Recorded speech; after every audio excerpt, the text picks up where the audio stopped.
But maybe we'll kick off and we'll say good morning and good evening and good afternoon to everybody, no matter where you are in the world. It all depends where you are and where you're joining us from. It's really awesome to have you join us.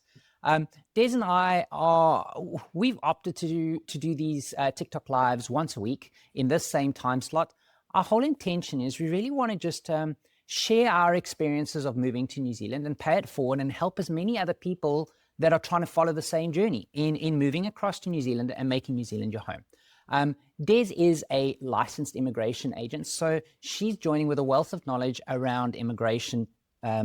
So she can answer a lot of questions when we're talking visas and we're talking all those kind of things. So it's really awesome to have you join us, Des, and thank you for making the effort to get out of bed so early in the morning to join us and answer any questions and pay it forward in that way. But over and above that, she's also an immigrant herself. So both Des and I, we moved here just over 3.5 years ago. So we've been here for a little while now. And, you know, we've had our journeys and our roller coaster ride of moving here. So it's also sharing our stories and experiences and trying to pay it forward in that way. I'm also a manager at one of the banks here in New Zealand. And I've been a manager for over, 15, 20 years now.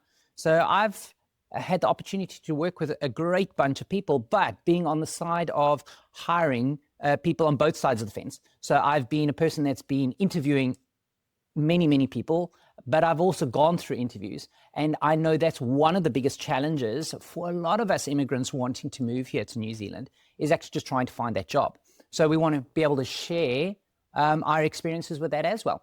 So we'll give you tips, tricks, what worked for us, etc. So that's really what today is all about. It's just sharing anything that you guys would know, any questions you'd like answered. We're here to pay it forward and share. So I know there's some people that have joined us online. I see Colby joined us not last week, the week before. So welcome back, Colby. Nice to have you join us again. I see there's a whole lot of other people online as well. So welcome and really thank you for joining us.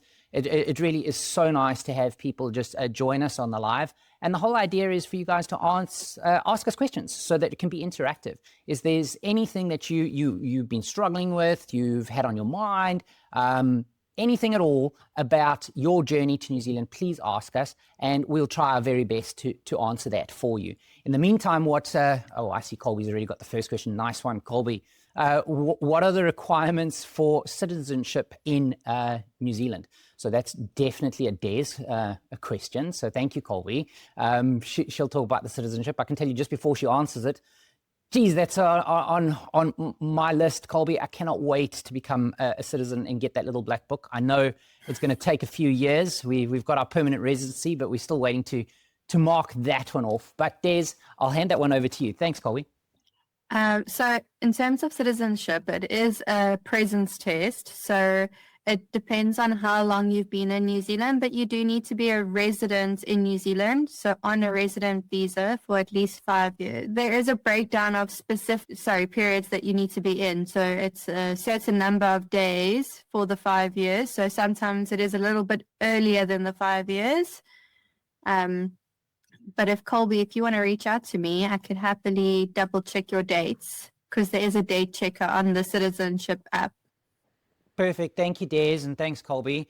Maybe take a step back and just my understanding is there's a lot of different pathways to getting here, visas-wise, but the whole idea is once you're here, depending on whatever visa you get on, you're eventually working towards getting your residency. And I think your residency, correct me if I'm wrong, Des, is first for 2 years. And then once you've got your residency for 2 years, then you can apply for permanent residency. And then you got to have your permanent residency for X period of time before you can get your citizenship. Maybe just talk us through the timing of that so I can understand, like, I'm just thinking in my mind for myself here. I got here on a work visa first. I was here for, 6 months, 7 months on my work visa. We applied for the residency because we were on the green list, got my residency, and now we waited the 2 year for the residency to have residency for 2 years. Then we applied for our permanent res, and now we've been here 3.5 years, but we're waiting for the clock to tick to get to that 5 year mark. I'm not sure just of the timing of when does the clock actually tick for my permanent residency? Does it count the first few months I was here on my work visa, or does it only count from when I was on my residency, or does it only count from when I was on my permanent residency? when does the clock tick? So I know kind of the timing. Okay, so the time starts ticking from the first day on your resident visa.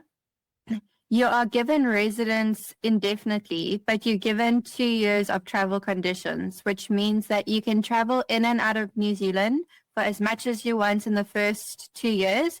Thereafter, if you have to leave New Zealand, your residency would lapse.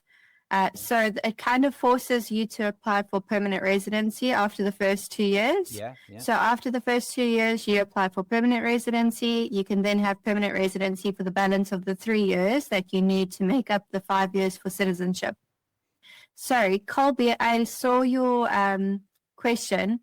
I know yours is a specific case about you having a parent that's a New Zealand citizen. So yours will be a little bit different. I will have to check that one for you. If you want to get in contact with me, I can obviously then reach out and assess your specific scenario.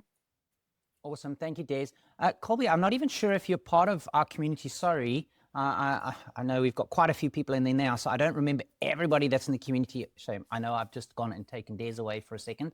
I'll bring her right back, I promise. Sorry, I was actually just copying something for you guys quickly. You'll see I've just put in the chat there. There's a link that I've just added into the chat. That link will take you to a site where you can actually join the community. The community is free for you guys, but that's the easiest way where you can actually reach out directly to us, chat with us, get in contact with Des if you need to set up appointments or anything like that to chat to her even further. So I've just added that in there. Never mind that it's also just a place where we can all, in a safe space, chat about any questions or anything that's on your mind with regards to immigration. So Colby, really, thank you so much for the questions. Des, did you see Colby's question there about Australia, and he's giving a hypothetical there? Hold on. Okay, so I'll read it for you. He says, hypothetically, if I move to Australia as a PR, so I'm guessing permanent resident, how would I go about getting citizenship? And his next question was, do I have to live here? Yes, it is a presence test with New Zealand. So unfortunately, you do need to be present in New Zealand when you're applying for the citizenship. Yeah. If I remember correctly, Colby, I think you were also looking to go to Australia. That's what I think he was trying to do. So is it the same for Australia? So with Australia, if you are the holder of permanent residence, then it starts counting your 4 years towards citizenship, because there are 4 years, not 5 years, but it won't count towards New Zealand citizenship. Okay, perfect. Thanks, Des. Colby, I hope that answers your question. I know that, so Judith, now I know Mama Twins is Judith, so I know you've said good morning. While you're on a work visa, are you allowed to travel in and out, e.g. for holidays? Yes, you are. You are able to travel on your work visa. The idea is you can travel as much as you want on your work visa, but you cannot do it to such an extent that it's influencing you being able to work, because that's why you have the visa. So yes, absolutely, for holiday purposes, you can travel on a work visa. Awesome. Cool. Thank you, Judith. I hope that answers your question. And then I also see Lux out 313. You've joined us again. Nice to have you join us again. You've asked a question here. Ain't it like a 5-year wait with Australia's citizenship? So the period that you have to be in Australia is 4 years. Okay, so Australia is 4 years. New Zealand is 5 years. Okay, to be able to get your citizenship, because there's a difference there between the two. Okay, cool. And then Colby says, yeah, so I'm looking at moving there, obviously, once I'm a citizen. Yeah. Now I remember. So Colby is here, so he's getting a citizen here in New Zealand, is my understanding, and then he wants to potentially go over to Australia. So that's interesting. Cool. Loving the questions, everybody. So thank you so much. Keep them coming. If there's any other questions that you have with immigration, we can really put Des to the test here and test her knowledge and see how much she actually knows, which is really awesome. I'm picking on you, Des. I know, which is really cool. Maybe while we're waiting for any other First thing on a Friday morning. I know, it's so early. So yeah, you guys are super helpful. Cool. No, that's what we're trying to do, Colby, is, as I said, it's paying it forward, trying to help as much as possible. I'm going to open up and talk about something else. It's been just Des and I don't rehearse these, okay? So we don't come prepared with a script and what we're going to talk about or anything like that, okay? The idea is we just go live and we see what pops up and who joins and who asks what. So it's very unrehearsed. So that's why this might be a little bit clunky when we go through things. It's just us chatting. So what I wanted to bring up while we're waiting for any other questions is, Des, I don't know if you know, but my dad hasn't been very well back in South Africa. And why I haven't had a hell of a lot of sleep last night, I started explaining to you why I hadn't had a lot of sleep, was he actually went for surgery last night. Now, I'm not asking for pity or anything like that. He's unfortunately been diagnosed with cancer and he's gone through the surgery. And I've just been seeing, my sister had just been messaging me, telling me that he's just come out of the surgery and he's okay, he's in ICU, whatever else. But I'm sharing this because a lot of other people that are thinking about immigrating, one of the toughest things about immigration is not necessarily, I'm not saying it's easy to find a job. I'm not saying it's easy to go and get your, all the different visas and all the other practical stuff you got to go through. But one of the toughest things that I've really found is when you get times like this, where I'm here in New Zealand, but your family's all back on the other end of the world, and you can't be there to support them, that can be extremely hard. So it's really one of the things you got to keep in mind if you're ever thinking about doing this immigration. There is times where, you're going to miss family, you're going to feel guilty that you're not there, you're not able to help and be there for others. So this has also got so many other things to it when you're considering moving here. So you really got to think through a lot of those things. That's really the point I'm trying to make. So yeah, that's why I might be a bit sleepy this morning. I haven't had the best night, so it's been a little bit of a rough one. I know we got some more questions coming up. So Des, I'm just going to read those. Laxada said here, this is out of curiosity, being immigrants, e.g. coming from a place that struggles to speak English. Is there a process that they have to speak fluent before passing into New Zealand? She's asking all about speaking English, Des. So I know there's some new requirements around all of that. So maybe you can just talk to all of that as well and just explain that. And then we'll move to Judith's question. Okay, so firstly, Brett, sorry about that. I know exactly how hard that is. Yeah. So not fun. No, it's not fun. It is. So thanks for that, Des. I know it is tough. And I know there's a bit of a delay with you hearing me. So I know that's making it a little bit difficult for you, Des. I know this morning. We'll sort out our audio issues next time, guys. I promise. We are learning here, so thank you for bearing with us. But Des, I really appreciate that. It is tough, but you, Evandy, everybody else have been super supportive. I know we like our own little support structure here, and we're keeping each other going. So thank you. Let me not interrupt. It's more important to answer people's questions. Tell us about speaking English. How does it all work getting here with the English speaking language? So they've just had a bout of changes. So one of them is that you do need to complete an English test if you are in an ANSCO skill level 3, 4, or 5. That unfortunately means that most trades occupations do need to complete an English test before they actually come to New Zealand on a work visa. The rest of the occupations, specifically skill level 1 and 2, including 3, 4, and 5, when they apply for residency, they'll also be required to write an English test. Okay. I can tell you, I know that they changed, like you've just explained now, with the visas and everything like that. My wife and I had to write an English test when we were applying for our residency and everything here, 2.5, 3, whatever years ago it was. And I can tell you, I'm an English-speaking person. I've spoken English my entire life. I even hold a British citizenship and passport. So I thought I could get lucky and turn around and say, hey, I'm even an English-British citizen. Can I skip this English test thing? And it was a no. I still had to do the English test. It was interesting doing the English test. It took me back to school when I was in matric, trying to make sure that you're doing your listening and your comprehension and your written skill and understanding and multiple choice answers. So I did get a bit nervous trying to do it even as an English speaking person, but I can promise you with just spending a little bit of time, there were some resources online that we went through and everything like that. It's actually not that bad. It's really not that bad. If you do a little bit of prep for it, we got through it. My wife and I even made it a little bit of a competition between the two of us to see who could get the highest score. She beat me hands down. She beat me. Okay, so she's clearly a better English-speaking person than I am. And she's even got an Afrikaans father. So it tells you she's just better than I am. So it was really good. But yes, we parted. So anyway, I digress and talk about the English exams that you got to do here. I see that Judith is just reaching out with regards to recruiters. And I think that's, Judith, I know you're still looking. So you're actively in that position at the moment where you're still back home in your home country and you're busy looking for work. So I know that is tough, Judith. I know that's one of the hardest things to do. I know we had a coffee connect yesterday. So we were chatting with a few people there. And both of them were out of country and they're both looking for positions.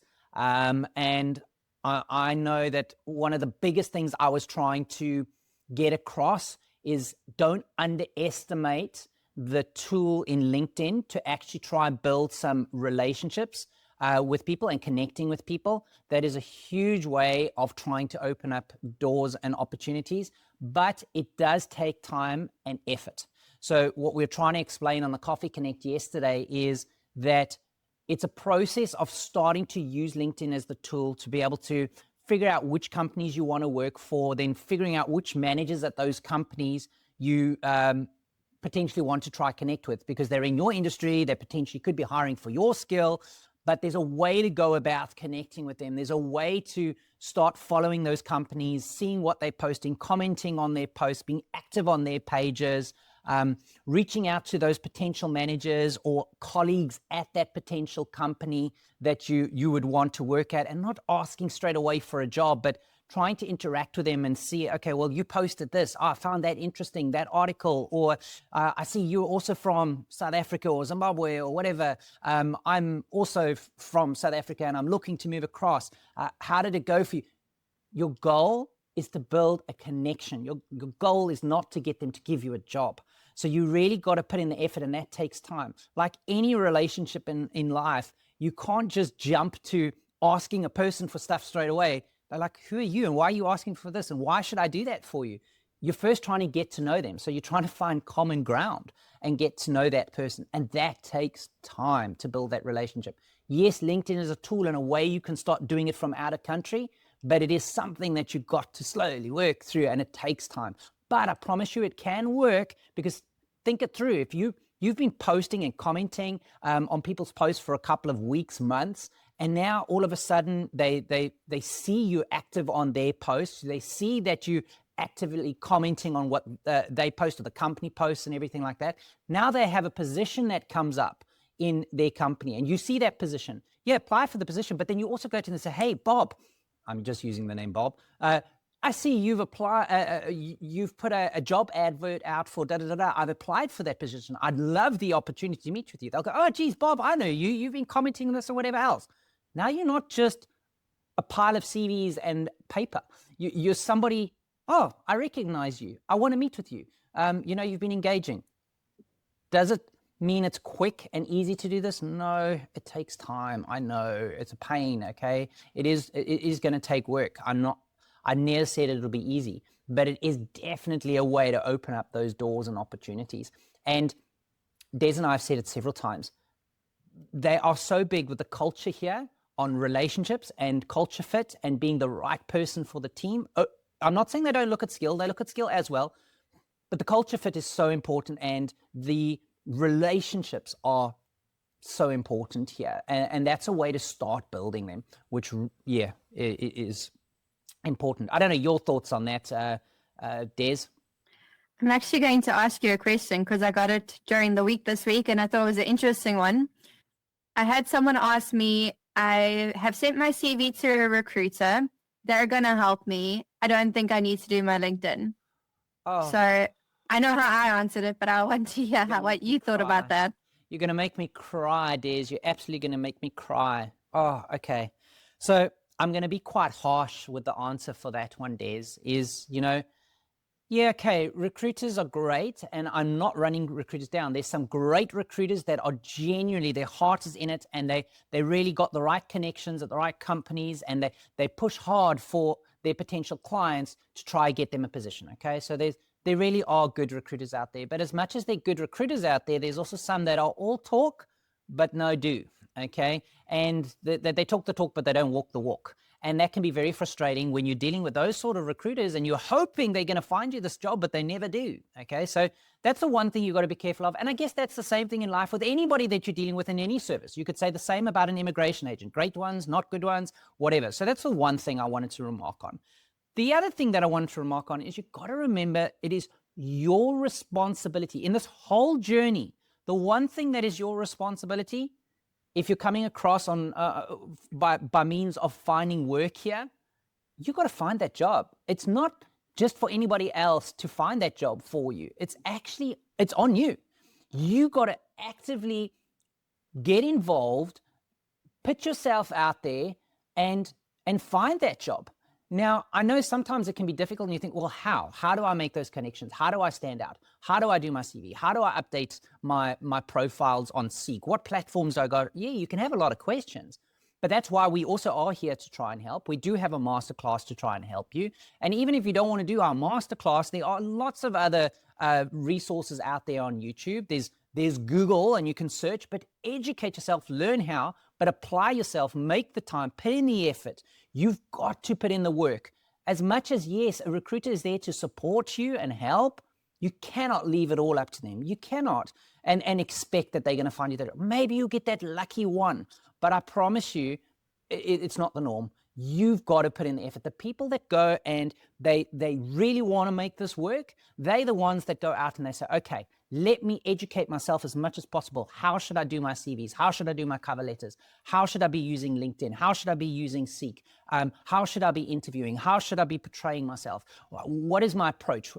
They put in the effort. Then they put a plan together and they make sure that they got a regular time slot to go through and dedicate time to build those connections, find the companies they want to work for, do the research, find the people that they want to connect with, making sure that they're doing a targeted, targeted approach of which positions they want to apply for. They're not just going to do this shotgun approach and pray that hopefully one of them lands, because I promise you that doesn't work either. There's a way to go about it. Sure, Des, I'm very passionate about this because it's like I get so upset when people just hope that somebody else will do it for them. No, this is not just I pay somebody and they'll do it for me. No, there's a lot of things you can pay people for and they can do it. But the one thing you need to take accountability and responsibility for, yes, with help, is finding a job. Sure. And that was very preachy, Des, absolutely. But that's how I feel. No, that is kind of the answer I gave as well. I said to them, the more you're active on LinkedIn, the more you're promoting yourself, the more posts you're making, how much more enticing are you making it for that recruiter to reach out to you, to work with you? Because they can see that you're active, that you're working on the LinkedIn platform, that you're promoting your skills. It's easier for them to market you if you're putting in the effort as well. Yeah. If you're going to send them a CV and then not get in contact with anyone, not be active on LinkedIn, not show that you're actually interested, it's going to be easy to forget you. You want to stand out in this market. Yeah, and it's a tough market, Des, you're 100% right. So you've got to stand out. You really do. I even talk to my guys in my team here that are local already, that are in country. If I've told them, things can change even here when you've got a job and you may have to find another job.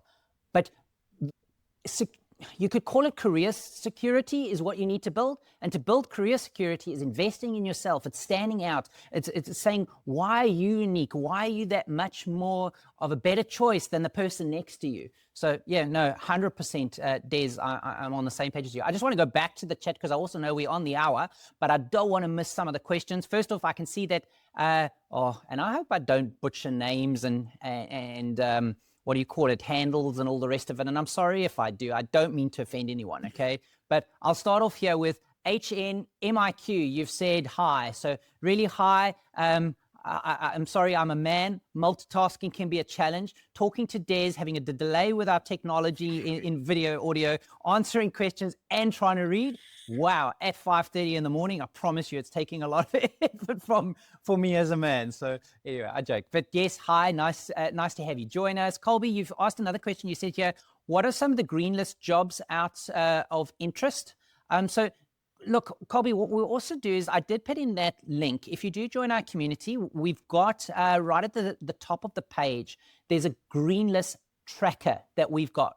What we do is on a monthly basis, we go and look at what jobs are in 4 different sectors, okay, that we focus on. There's the health sector, construction sector, IT sector, and, Des, I've forgotten the 4th sector again. I always forget. There's 4 different sectors, teaching, education. So that's the 4 sectors that we focus on. And we go and have a look at what their average salaries are because they're on the green list, what companies are advertising for positions in that past months.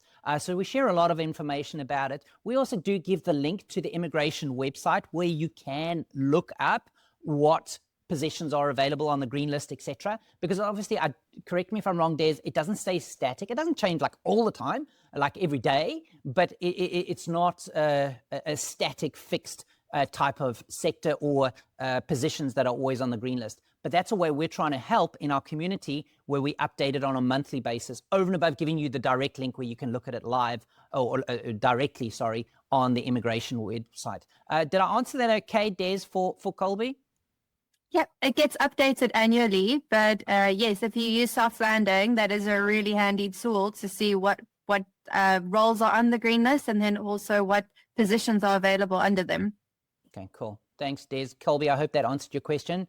Then we've got Lee Saf. You said, I have a call tomorrow morning for a job. What question might ask me regarding visa? They know I need a sponsor. Sure. Okay, so if I'm understanding your question, it does seek actually work. Okay. Oh, okay. So 2 different questions there. First off, you said you've got a call tomorrow morning and they may ask you about the visa, okay?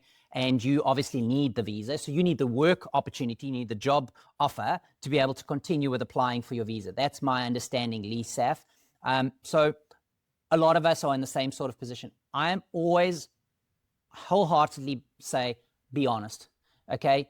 Be upfront. If they ask about it, you tell them, don't hide anything. The minute you hide anything, it's a red flag, and they'll say, what else are you hiding? So never lie, never try cover up, be upfront, be honest about it, okay?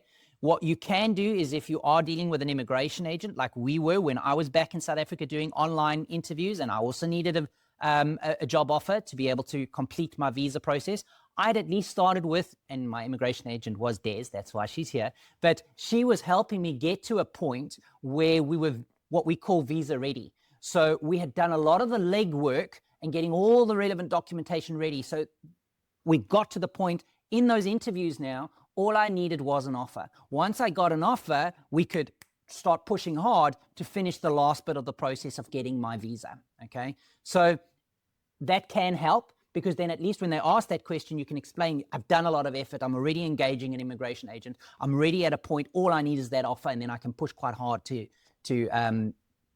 get my visa so that I can come across quickly. Truth of the matter, though, it does take longer than hiring a person that is an immigrant, in my opinion. My experience, it took me 2 months from when I got the job offer to come across. I was blessed and lucky that the company I applied or gave me the offer waited that 2-month period. So I was really grateful for that. But I was open and honest upfront with them right from the beginning and said, hey, this is the stage I'm at. We're going to have to apply for that visa. Des did also give me a letter when I was applying for positions saying that I was visa ready and explaining the whole process and that I was engaging with her. So when I was applying for positions, I could also share that letter. So that's one of the things that Des helped me with as well. Your second part of your question, you says, does Seek actually work? So it's a combination of things that have to work together, Lisa. I don't think using Seek in isolation is the answer. The answer is more having a strategy and a plan and using all the different platforms and all the different tricks and tips that we're sharing in conjunction to be able to make this work. It's no one thing that you do. It's all of the things that you do together to make it work. And that's what we try share in these as we're going through some of the questions. But also we have got a masterclass where we teach all of this and break it down step by step. So we're trying to help people to do that as well. So hopefully that answers your question there, Lisa. Des, I don't know if you want to add anything while I'm looking up the next question. Yeah, I think I'd be careful with the word sponsor, because when you're speaking to an employer and you're saying, I need a sponsor, it has a financial implication to it. So I think you should rather explain the process to them in terms of they need to be an accredited employer and they'll need to do a job check in order to hire you on an AEWV.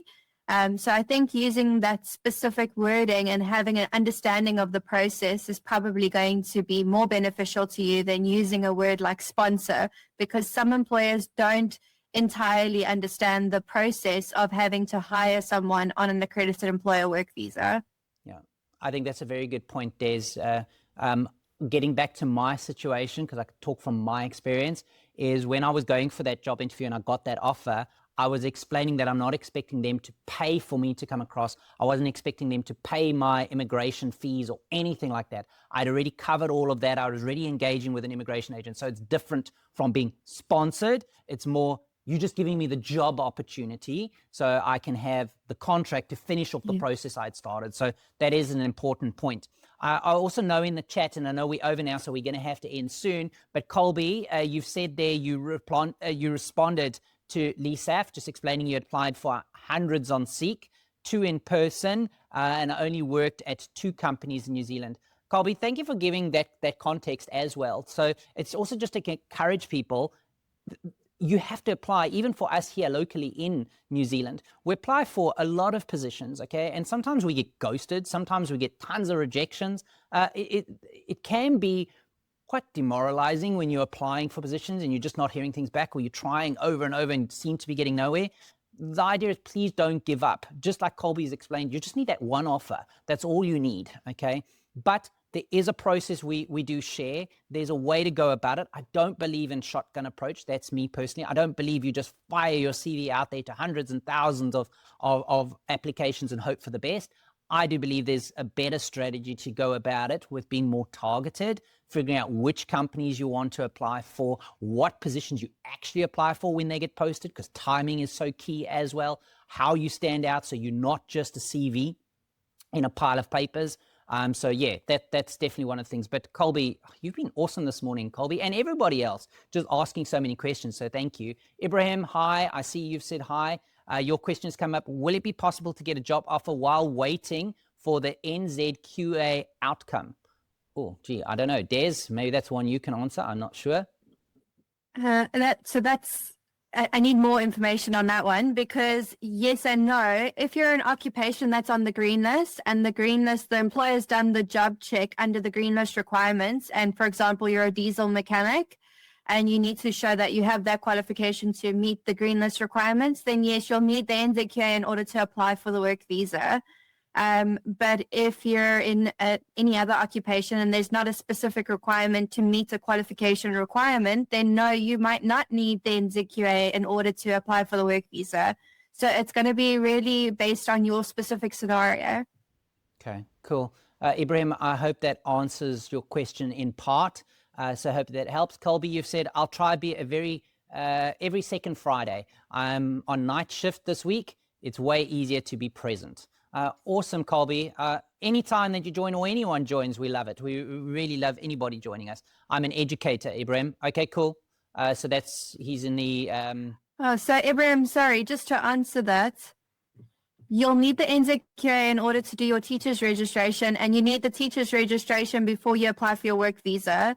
Most places, most schools won't actually engage with you in the interview process unless you have your registration up front.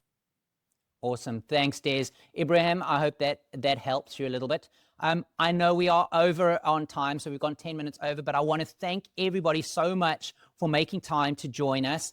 We will be here, myself and Des, every Friday, same time slot. We're here to talk anything in New Zealand, anything New Zealand immigration related, whether it's something you want to know about our journey, our challenges of getting here, whether it's visa related, whatever. We're here to try and help and pay it forward as much as possible. We have also shared in the chat, there's the link to our community. It's a free community. We'd love to have you in our community. It's a safe space to ask further questions, engage with us. Both myself and Des and others are in that community to try and help one another. So please, like Colby was asking about a little bit earlier, there's resources like the tracker, the green list tracker, where we try and update information. We post information regularly there. So it'd be great to have you there. Just ending off, thank you so much for all making the time and for joining us. Thank you, Des, for waking up super early again on a Friday morning. I hope you have a good day further. I know it's still school holidays, so good luck with the kids today. And everybody else, wherever you are in the world, really have a good evening or good day tomorrow and a good weekend. And we'll see you guys next week. Thanks, everyone. Cheers. Bye.